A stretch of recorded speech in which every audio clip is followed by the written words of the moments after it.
प्रभु यीशु की स्तुति हो, प्रभु यीशु की महिमा हो। वो बड़े और हम घटे, हमारे जीवनों से उसे महिमा मिले। दोस्तों, आप सबों का फिर से मेरे channel life in the spirit में बहुत बहुत स्वागत है। मैं विश्वास करती हूँ कि आप सब भी बड़े अच्छे होंगे और आने वाले हफ्ते भी आप प्रभु यीशु मसीह की दया से अच्छे होंगे। दोस्तों, मेरा मकसद इस वीडियो के माध्यम से एक ही बात बताना है कि ईसाई धर्म नहीं है।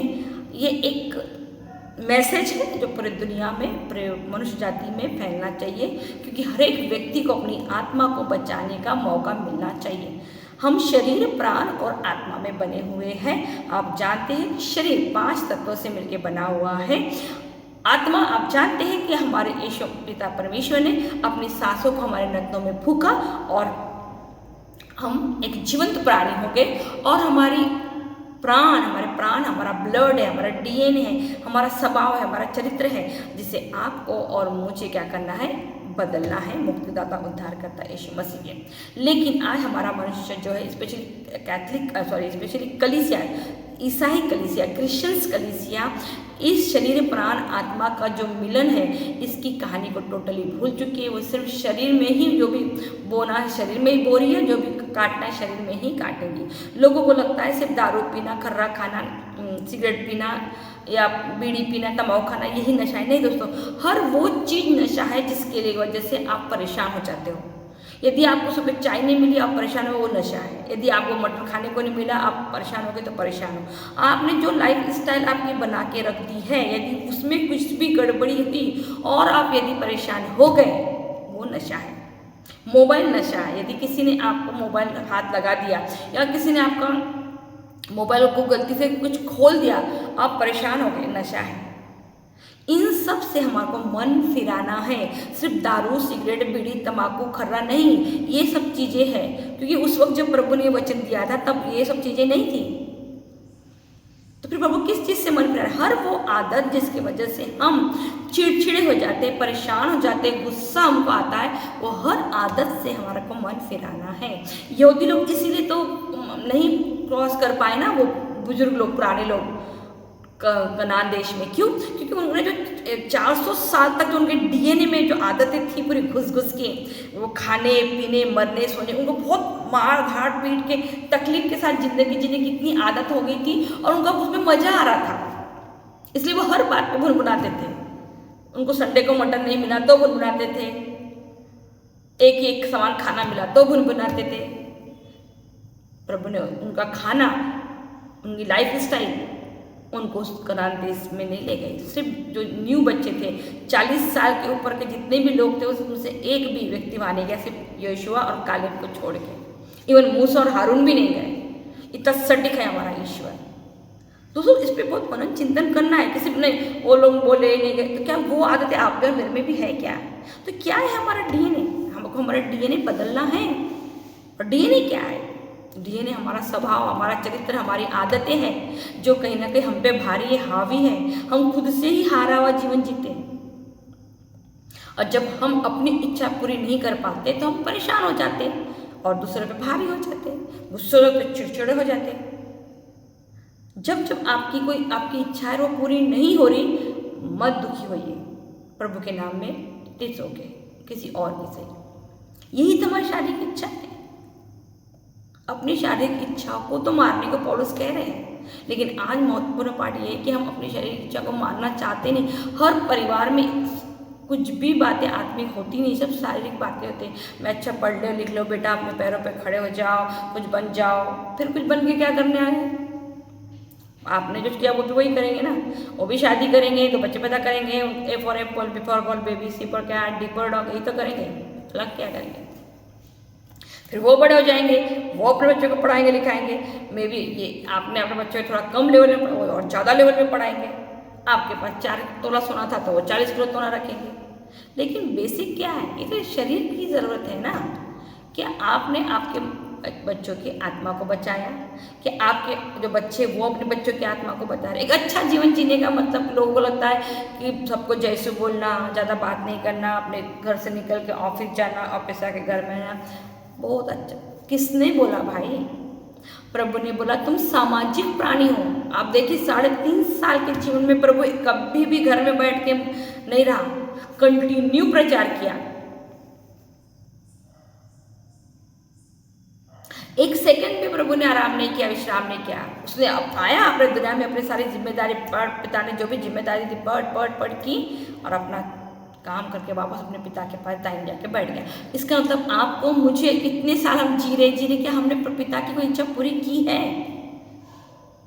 जी रहे हैं बिना उद्देश्य के जीवन जी रहे। इस जीवन का उद्देश्य क्या है? इस जीवन का क्या कभी हमने पिता से पूछा है कि प्रभु तू भी हम जो भी जिम्मेदारी तूने हमें दिया है वो हम करें, फटाफट सारी जिम्मेदारियों को पूरा करें और तू हमको उठा ले? नहीं बोल सकते, कोई व्यक्ति नहीं बोल सकता, क्योंकि सबका मन इसी संसार में लगा है। एक लेडीज की बात बताती हूँ, अपनी जिंदगी में कभी भी अपने घर से बाहर नहीं निकली। इवन जब उसके पति की बहुत ज़्यादा सीरियस हो गया, उसको हॉस्पिटल में एडमिट किया, वो तब भी अपने उस घर के कमरे से नहीं निकली। दोस्तों, ये उसका डीएनए है, ये उसकी लाइफ की आदत है।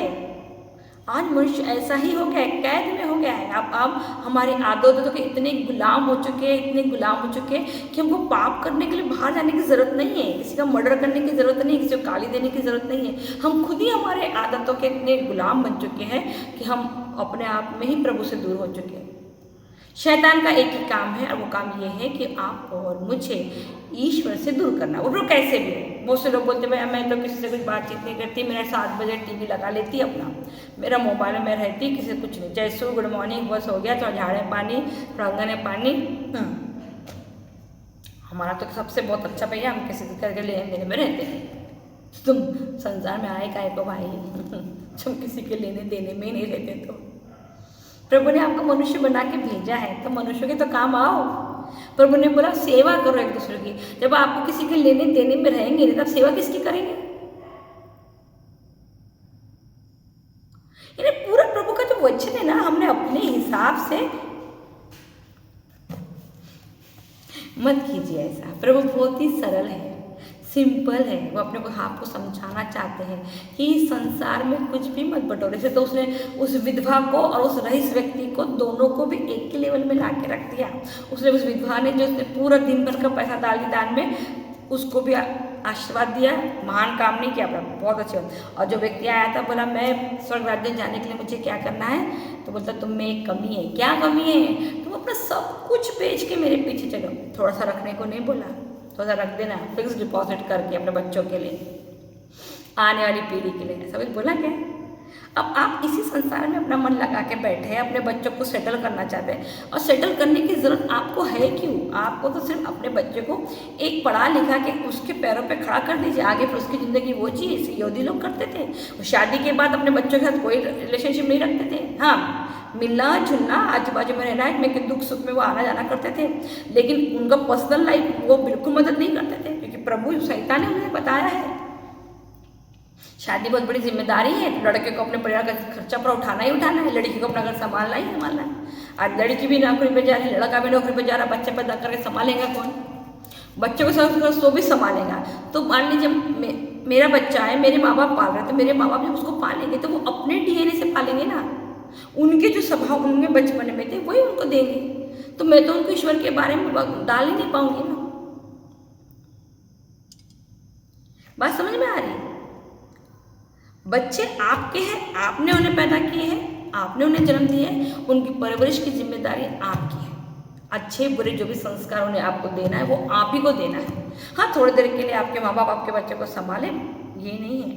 आज छोटे छोटे बच्चे बिना मोबाइल के खाना नहीं खाते, हारा हुआ जीवन जी रहे हैं, पता नहीं किस बात पे गौर करते।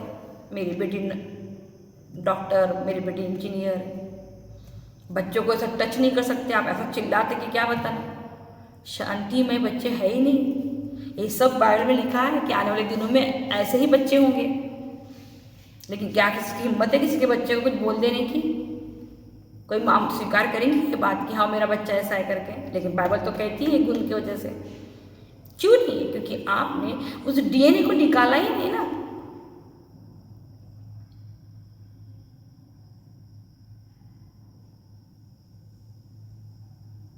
इसे दोस्तों, जितने भी लड़का लड़की लोग शादी कर रहे हैं, शादी प्रभु की नज़र में बहुत ही पवित्र रिश्ता है। तो यदि आप लोग गर्लफ्रेंड बॉयफ्रेंड बने हो, शादी के पहले आप शादी करने वाले हो, मेरी आपसे रिक्वेस्ट है, या अरेंज शादी भी है आपकी और शादी के पहले आप कहीं किसी के साथ इन्वॉल्व थे, तो मेरी आप सबसे हाथ जोड़ के एक रिक्वेस्ट है, शादी से पहले एक अच्छा पश्चाताप करें, अपने सारे गुनाह गलतियों के लिए यीशु मसीह से क्षमा मांगे, लड़का हो या लड़की, ताकि आपके आने वाली पीढ़ी पवित्र बन सके, धार्मिक बन सके, सदाचारी बन सके। यदि आपने अपने इन सब आदतों के साथ, अपने डीएनए के साथ शादी की, तो आने वाला बच्चा वो सारे गुणधर्म आपके स्वीकार करेगा। आपने 18 साल में लव मैरिज की होंगी, वो 8 साल में ही करेगा, क्योंकि आने वाला समय इतना ही खतरनाक है। इसलिए मेरी रिक्वेस्ट है, एक बच्चा मतलब एक आत्मा का नाश मत कीजिए। यदि आप एक बच्चे को अच्छा संस्कार देना नहीं चाहते, बड़े महंगे महंगे कपड़े, महंगे महंगे बर्थडे पार्टीज, महंगे महंगे ब्रांड, इससे आपका बच्चा एक अच्छा इंसान नहीं बनेगा। इससे वो एक लाइफ स्टाइल को फॉलो करेगा, लेकिन एक अच्छा इंसान वो तब बनेगा जब वो अपनी अंदर बैठी उस आत्मा को जानेगा। वो अपने माँ बाप के द्वारा दिए गए संस्कार को, साथ में बैठ के प्रार्थना करना, साथ में खाना खाना, साथ में बैठ के समय बिताना, अच्छी अच्छी बातें कहानी के द्वारा उस बच्चे को शेयरिंग करना, ये है। बच्चे के सामने लड़ाई झगड़ा नहीं करना, गंदी गंदी गालियाँ नहीं देना, दारू पी के तमाशे नहीं करना, ये है संस्कार। ये पैसों से नहीं ला सकते आप टाटा बिरला मित्तल अंबानी किसी की भी औलादे क्यों ना हो, आप देख तो टीवी तो आप देख रहे होंगे ना, करोड़पति की औलादों की क्या हाल, दारू पी के कभी यहाँ पड़ा है कभी वहाँ पड़ा है। पैसों से संस्कार नहीं, लाइफ स्टाइल जी सकते हैं आप। संस्कार सिर्फ माँ और पिता ही दे सकते हैं, लेकिन उसके लिए माँ पिता भी संस्कारी होने चाहिए ना। हम तो बच्चे पैदा ही जानवरों के समान कर रहे हैं। जैसे वो बच्चे पैदा कर देते और समाज छोड़ देते, वैसे हमने बच्चा पैदा कर दिया, छोड़ दिया, बच्चा अपने आप ही बड़ा हो जा रहा, बस 2.5 साल का हुआ नहीं तो उसको स्कूल में डालना है, A for apple, B for ball. ये सब मकसद नहीं है प्रभु का। उसे एक आत्मा चाहिए जो चंगी भली है। उसे शादी बहुत पवित्र शब्द है, रिश्ता है। इसको प्लीज़, शादी अगर आप करने वाले हो या आपकी होने वाली है, तो मैं आपसे रिक्वेस्ट करती हूँ, एक अच्छा पश्चाताप कीजिए। प्रभु, शादी से पहले मैंने, लड़का हो या लड़की, मैंने विचार किए हैं, उस लड़के के प्रति मेरे मन में बुरे विचार आए थे, इस लड़की के प्रति मेरे मन में बुरे विचार आए थे। प्रभु, मैं अपने आप को तेरे हाथों में सौंपता हूँ, मैं क्षमा चाहता हूँ, तो मुझे शुद्ध कर, पवित्र कर, ताकि आने वाली जो पीढ़ी है, मेरे जो बच्चे होंगे वो पवित्र बने और तेरे अधीन रहे। अब आप तो प्रार्थना ऐसी करते ही नहीं, आप तो बच्चा पैदा हो साथ ही तो टीवी और मोबाइल की बातें माँ के पेट से ही सुन रहा है वो, तो क्या वो बच्चा संत और नबी बनेगा? बच्चा संत नबी माँ के पेट के बाहर से नहीं, माँ के पेट के अंदर से ही बनता है। खैर, हमें तो ये सब बातें किसी ने बताई नहीं थी, उनको तो बहुत लेट बनी। परमेश्वर को धन्यवाद देती हूँ कि मैंने पवित्र बाइबल को अपने घर में, अपने परिवार में, अपने जीवन में सर्वप्रथम स्थान दिया है। तो दोस्तों, मेरे आपसे रिक्वेस्ट है, शादी बहुत बड़ी जिम्मेदारी है। यदि आप तैयार हैं एक आत्मा की रक्षा के लिए, उसे वापस पिता के पास पहुंचाने के लिए, तो शादी करने के बाद बच्चा कीजिए। यदि आप बहुत बिजी शेड्यूल में हैं, आपके पास अपने बच्चों के लिए समय नहीं है, दोनों भी पैसा कमाना चाहते हैं, नाम कमाना चाहते हैं, प्रॉपर्टी खरीदना चाहते हो, तो मैं आपसे हाथ जोड़ती हूँ, बच्चा मत कीजिए। हाँ, क्योंकि आप एक बच्चे को लाके एक आत्मा को नरक भेजने की तैयारी कर रहे हो। प्लीज रिक्वेस्ट है मेरी वाली, ऐसा मत कीजिए। शादी बहुत पवित्र है, ईश्वर ने इसको बहुत महत्वपूर्ण रखा है। इसका सबसे पहला उदाहरण है अदन की वाटिका, वहाँ पे प्रभु ने आदम और हेवा को पति और पत्नी कह के इंट्रोडक्शन करवाया। दूसरा अब्राहम, उसको जवान पत्नी मिली थी, लेकिन पिता ने उसको स्वीकार। बाइबल में कहीं भी पिता ने 2 शादी, गर्लफ्रेंड बॉयफ्रेंड नहीं, उसने मंगनी शादी यही दिया है। आप आज जो भी चल रहा है, आप हो या मेरा परिवार, कोई परिवार हो, प्रभु उसको स्वीकार नहीं करता। तो अगर आप पश्चाताप करेंगे तो प्रभु दयालु है, आपको क्षमा करेगा। इब्राहिम को सारा से ही लीगल बच्चा हुआ। अय्यूब 9 महीने तक तकलीफ में रहा, उसका सब कुछ खत्म कर दिया। हम बोलते ना, आज हमारी पत्नी बहुत बेकार है, झगड़ालू है, ऐसे। अय्यूब की पत्नी थी, वो ईश्वर पर दोष लगा रही थी, लेकिन नहीं, प्रभु ने बोला इसी से तेको बच्चे दूंगा, जितने बच्चे थे उससे डबल बच्चे दिया उसको, उसी पत्नी से दिया, दूसरी नई वाली नहीं दिया भाई। याकूब 4 पत्नियां किया, लेकिन जिससे पहली शादी हुई थी जब मरा तो उसी मेरे को इसी में गाड़ना बोले, इसी के साथ गाड़ना बोले। क्यों? कि पहली फसली हुई थी। इतना सटीक है हमारा ईश्वर। और आखिरी में यीशु मसीह ने भी आपको और मुझे दुल्हन बोला। क्यों दुल्हन बोला? क्योंकि आप और मैं भी आत्मा में भी यीशु मसीह से एक होने वाले हैं। जब हम बादलों पे यीशु मसीह हमको आके ले जाएंगे, हम आत्मा में एक हो जाएंगे। यहाँ शरीर की कहानी थी पुराना नियम, यहाँ आत्मा की कहानी है नया नियम। यहाँ शरीर की पवित्रता पे संहिता दी गई थी, यहाँ आत्मा की पवित्रता पे नया विधान दिया गया है कि अपनी आत्मा की रक्षा करो, मन फिरा लो, स्वभाव बदलो, अपने डीएनए को बदलो। आपका डीएनए आपके आने वाली पीढ़ी पे भारी ना हो जाए। आपका ये जो लाइफ स्टाइल है कहीं आपकी आने वाली पीढ़ी को मृत्यु के मुंह में न ले जाए। जैसे कि यहूदियों की आदतों ने क्या किया, उनको मृत्यु के मुंह में लेके चले गए। कोई भी कनान देश नहीं गया, 400 साल की गुलामी उनके ब्लड में ऐसी घुस गई थी तो बाहर नहीं निकल पाई। सेम 3.5 साल तक यीशु मसीह ने अपने 12 शिष्यों को लेके घूमे। वो उनको शिक्षा देने के लिए नहीं घूम रहे थे, वो उनके जो डीएनए में यहूदी रीति रिवाज संस्कार थे उसको बदलने की वो कोशिश कर रहे थे। क्योंकि उनको लग रहा था कि यीशु मसीह अभी राजा बनेंगे, तलवार, एक को सेनापति बनाएंगे, एक को सैनिक बनाएंगे, एक को कुछ और पौधा देंगे। तो वो आपने पढ़ा होगा जबेदी की माँ ने जाके बोला जब तुम अपने राज्य में आओगे तो इसको लेफ्ट और राइट बैठाना। उसको लग रहा था ये राजा जब बनेगा तो मेरा बच्चे दोनों आजू बाजू में चाहिए। यानी मनुष्य के यहूदी लोग, क्योंकि उनको पता था दाऊद था, सुलेमान राजा था, सुलेमान ने वो मंदिर बनाया था, तो उन्होंने कहा यीशु मसीह भी ऐसा ही राजा बनेगा। लेकिन ऐसा कुछ प्रभु बोला मेरा राज्य इस संसार का नहीं, मेरा आत्मा का राज्य है, मैं आत्मा में काम करने आया हूँ। दोस्तों इतना सटीक है हमारा बाइबल, इतना सटीक है, ये धर्म नहीं है, ये तो एक आत्मिक ज्योति है। अगर आप इसको समझ जाएंगे ना, एनर्जी से भर जाएंगे। लेकिन अफसोस है हम इस ज्योति से समझिए कि अंधकार ने हमें इतना अंधा कर दिया है अपने लाइफ स्टाइल के चक्कर में, अपने घर की साफ सफाई में, अपने खान पान के स्टाइल में, अपने कपड़ों के स्टाइल में, अपने गाड़ियों की इसमें। पैसा पैसा पैसा, बहुत पैसा चाहिए लोगों को। क्यों चाहिए मुझे नहीं पता। 2 वक्त की रोटी, एक सर पे छत, एक शांतिमय जीवन, एक प्यार करने वाला पति, 2 बच्चे, ये मैं अपनी बात कर रही हूँ।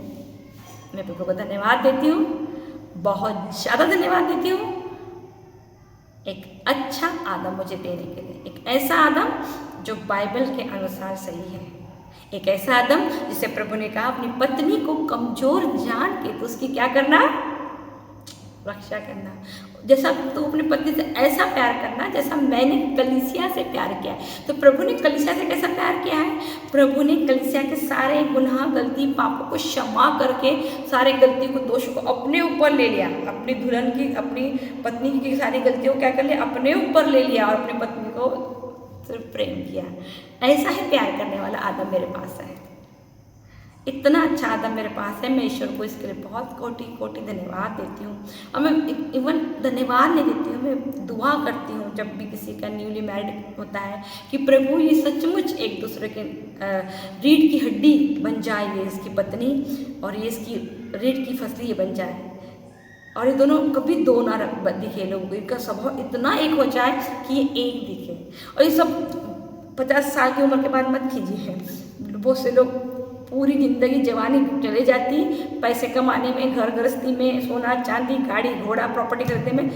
जब रिटायरमेंट बोलते अब हम दोनों बराबर जिंदगी, अब तो बुढ़ापे में क्या जीवन जियोगे। जवानी प्रभु ने आपको दी है, अपने क्या लिखा, अपनी जवानी की पत्नी के साथ आनंद मना। जवानी की पत्नी के साथ आनंद मना, तो बुढ़ापे में लिखा ही नहीं है।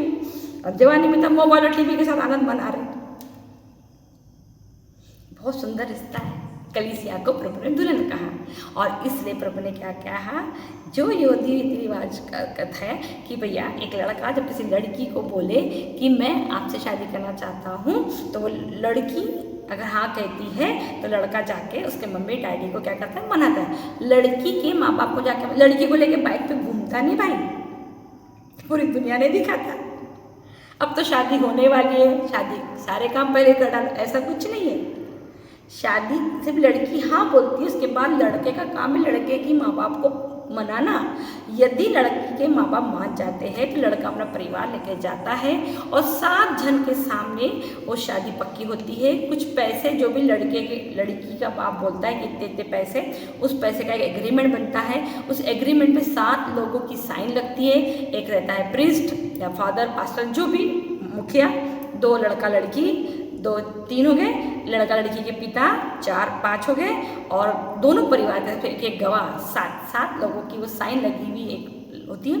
वो उसे अपने पिता को, लड़के के पिता को दी जाती है। जब तक लड़के का पिता और लड़के को देगा नहीं वो रोल, तब तक लड़का शादी दुल्हन को लेने नहीं आ सकता।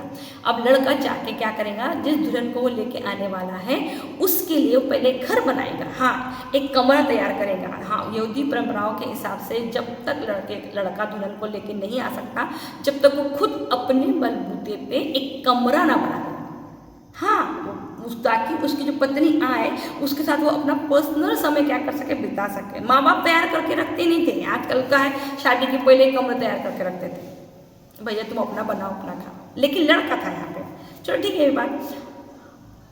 उस घर को बनाने के बाद लड़का जाके अपने डैडी को बुलाता था और बोलता था देखिए डैडी एक कमरा मैंने बना लिया है। फिर डैडी उस व्यक्ति को जो उनके साथ में से साइन किया वो प्रिस्ट को बुलाते थे। वो कमरा कंफर्म हो जाता था, तब जाके लड़के को वो रोल डैडी देते थे कि तू जा, अब तू योग्य है कि तू अपनी पत्नी को क्या कर सकता, ला सकता। सेम यीशु मसीह ने भी कहा मैं तुम्हारे लिए क्या करने जा रहा हूँ, कमरा तैयार करने जा रहा हूँ। मेरे पिता के यहाँ तुम्हारे लिए बहुत सारे घर है, अगर नहीं होते तो मैं बता देता। सही है। दूसरा, आप प्रकाशित वाक्य में पढ़ोगे तो वहाँ लिखा है पिता के हाथ में एक किताब दिखी जिसमें 7 मोहर लगी हुई थी, और 7 मोहर को खोलने का अधिकार किसी को नहीं था। तब यीशु मसीह को मेमने को वो अधिकार दिया गया। हाँ, क्योंकि दूल्हा मेमना है तो उसी को दिया जाएगा। अब यीशु मसीह उन 7 मोहरों को एक एक करके खोलेंगे, और जब 7वीं मोहर खुल जाएंगी तब यीशु मसीह जो कमरे उन्होंने अपने दुल्हन के लिए बना के रखे हैं वो पिता को दिखाएंगे, और पिता को दिखाने के बाद तब पिता यीशु मसीह को परमिशन देंगे कि तुम जाओ और अपनी दुल्हन को बादलों पे उठा के लेकर आओ। देखिए प्रभु ने संहिता को किस तरीके से पूरा किया, संहिता की किसी भी बात को टलने नहीं दिया, सब रीति रिवाजों को क्या किया, पूरी तरीके से कंप्लीट किया। और क्या बोला, जैसे बोला तुम 2 नहीं एक, वैसे प्रभु ने कहा तुम कलीसिया मुझ में रहूंगी, मैं तुम में रहूँगा, हम साथ में, हम 2 नहीं एक, हम आत्मा में एक हो जाएंगे यीशु मसीह में या हम शरीर में। क्योंकि संहिता शरीर की थी, नया विधान आत्मा का है, इसमें कोई मेल नहीं है। जहाँ यहाँ 10 नियम थे वहाँ पिता ने यीशु मसीह ने इस 10 नियम को क्या किया, 2 में बदल दिया। शुरुआत के 3 नियम को 1 में कन्वर्ट कर दिया, और बाकी 7 को, जैसे तुम अपने आप से प्यार करते हो वैसे ही तुम किसको प्यार करो, अपने पड़ोसियों को भी करो। यदि आप अपने पड़ोसी से अपने समान प्यार करेंगे तो क्यों किसी की हत्या करेगा, कोई चोरी क्यों करेगा, डाकू क्यों डालेगा, लालच क्यों करेगा। इतना सटीक नया नियम प्रभु ने हमें दिया है। इसे प्रभु ने कहा मैं ही संहिता हूँ, मैं ही स्वर्ग से उतरी रोटी हूँ, मैं ही दाखलता हूँ, मैं ही चट्टान हूँ। क्योंकि वो जो चट्टान थी यीशु मसीह था, उन्होंने हर संहिता की चीज़ को अपने अंदर क्या किया, पूरा किया। उन्होंने याचक के काम को भी पूरा किया, और आखिरी में बलि देने का काम भी पूरा किया। क्योंकि बलि संहिता के द्वारा बलि दे दे के लोगों ने पाप को क्या कर दिया, और बड़ा बना दिया। लेकिन प्रभु ने एक ऐसी महाबली हमारे लिए दे दी कि अब संहिता क्या हो चुकी है, समाप्त हो चुकी है, रद्द नहीं हुई है, समाप्त हो चुकी है। एक टास्क जिसे यहूदियों को दिया गया था, यहूदी उसे पूरा करने में असफल हुए, इसलिए पिता ने अपने इकलौते पुत्र को इस संसार में भेजा ताकि वो क्या कर सके, सबसे पहला काम जॉर्दन की वाटिका में पिता की आज्ञा का पालन कर सके। दूसरा, शैतान की परीक्षा में पास हो सके, जैसा कि अदन की वाटिका में आदम हेवा की परीक्षा ली गई और वो हार गई। लेकिन यीशु मसीह की भी परीक्षा शैतान लेने के लिए आया, लेकिन उन्होंने पिता के वचनों के द्वारा उनको जवाब दिया। तीसरा, संहिता, मूसा को जो संहिता दी गई थी, जो रीति रिवाज दी, उसे प्रभु पूरी तरीके से अपने अंदर कंप्लीट कर दिए, ताकि पिता के मुख से निकलने वाली एक भी रीति रिवाज अधूरे ना रहे। उन्होंने पूरा अपने आप में से कंप्लीट किया। क्यों? क्योंकि पिता के मुख से निकलने वाली हर एक वाणी पूरी होना जरूरी है, उसे रद्द कोई नहीं कर सकता। इसलिए यीशु मसीह को संसार में आना पड़ा। बहुत एक ही कारण नहीं है सिर्फ प्रभु को पापों से मुक्ति दिलाने के लिए, उसके बहुत सारे, इतनी सारी संहिता ही प्रभु यीशु मसीह में समाई हुई है। संहिता के 5 ग्रंथ जो मूसा ने लिखे, उत्पत्ति ग्रंथ से लेके तो विधि विवरण तक के जितने भी ग्रंथ, जितने भी पॉइंट्स है वो सब यीशु मसीह में पूरे हो गए। इसलिए प्रभु मैं तुम्हें एक नया विधान देता हूँ, मैं तुम्हें एक नया परिचय देता हूँ। दुल्हन बोला प्रभु ने हमको, दुल्हन। हम उसके भाई बहन, माँ बाप, पिता नहीं, दुल्हन है। दुल्हन का मतलब होता है प्रेम। हम उसकी प्रेम में उत्पन्न हुई कलीसिया है, जिससे उसने क्या किया है, प्रेम किया है। हाँ दोस्तों, आप और मैं उसकी दुल्हन है, और इस दुल्हन से यीशु मसीह बहुत ज़्यादा प्यार करते, इतना प्यार करते हैं कि इस दुल्हन को बचाने के लिए, स्वीकार करने के लिए और पिता के सम्मुख उपस्थित करने के लिए उन्होंने अपने आप को उस कलवारी पहाड़ पर अर्पित किया। दोस्तों, मैं आप सबको बहुत धन्यवाद देती हूँ। इस बाइबल को बहुत ध्यान से पढ़िए, ये प्रभु का मन है। हमको ज़्यादा ज्ञान की ज़रूरत नहीं है, क्योंकि मेरे पास भी नहीं है। मैं प्रभु को जो महसूस करती हूँ उसके लिए धन्यवाद। मैं अपने हर रिश्ते में प्रभु को ढूंढती हूँ, आप भी ढूंढिए। देखिए, प्रभु चर्च में नहीं, वेदी पे नहीं है, कहीं नहीं, वो आपके और मेरे आचरण में है। फिर मैं कहती हूँ, पति पत्नी का रिश्ते की ही शुरुआत है पिता के पुत्र के करीब पहुँचने का। यदि पति और पत्नी का रिश्ता पवित्र होगा, तभी आने वाली पीढ़ी पवित्र होगी। और पति पत्नी ऐसा पवित्र तभी होगा जब हम शादी से पहले एक पवित्र अच्छा पश्चाताप करेंगे, ताकि हमारे डीएनए में जो भी बुरी आदतें, बुरे स्वभाव, बुरी कल्पनाएं, बुरे चरित्र छिपा है, वो सब यीशु मसीह के लहू के द्वारा क्या हो जाए, धुल जाए। हमारा लहू बहुत महत्वपूर्ण पार्ट है। इस पर मैं एक वीडियो अगले हफ्ते शायद बनाऊँ, तो मैं आपको बताऊँ कि ब्लड का कितना महत्वपूर्ण पार्ट है हमारे जीवन में। आइए दोस्तों, हम प्रार्थना करें। मेरे पिता, का धन्यवाद प्रभु जी, इतना सुंदर तरीके से संहिता को पूरा करना अपने पुत्र यीशु में, और इतनी अच्छी तरीके से पति पत्नी के रिश्ते की पवित्रता को पूरे संसार के सामने रखना। आपने पूरी संहिता में कहीं भी दूसरी पत्नी का जिक्र नहीं किया, आपने कहीं भी गर्लफ्रेंड बॉयफ्रेंड का जिक्र नहीं किया। आपने मंगनी शादी, हाँ, लड़का लड़की को अपना वर ढूंढने की परमिशन जरूर दी गई है, ताकि लड़का लड़की अपने मन से वो शायद उनकी पसंद हो। प्रभु, मैं प्रार्थना करती हूँ, आपसे विनती करती हूँ प्रभु जी, कि जितने भी लोग पति पत्नी है, या जो भी पति शादी है या बनने वाले हैं, या जिन्होंने, उन सब एक अच्छा पश्चाताप, अच्छा पाप स्वीकार करें। क्योंकि एक बच्चे को जन्म दे के उसे संसार में छोड़ देना और उसकी आत्मा का नाश करना एक बहुत बड़ा गुनाह माँ बाप के ऊपर भी लगता है। प्रभु, हमें सद्बुद्धि प्रदान कर, ताकि हम आने वाली पीढ़ी को पवित्र बना सकें। मदद कर, सहायता कर महान पिता, महान यीशु, ताकि हम तेरे बच्चे तेरे इस बादलों पे आने वाली प्रक्रिया में दुल्हन बनके तेरे साथ उठा लिए जाए। सारा आदर, सम्मान और महिमा मेरे पिता आपको देती हूँ, यीशु मसीह के नाम से मांगती हूँ, आमीन।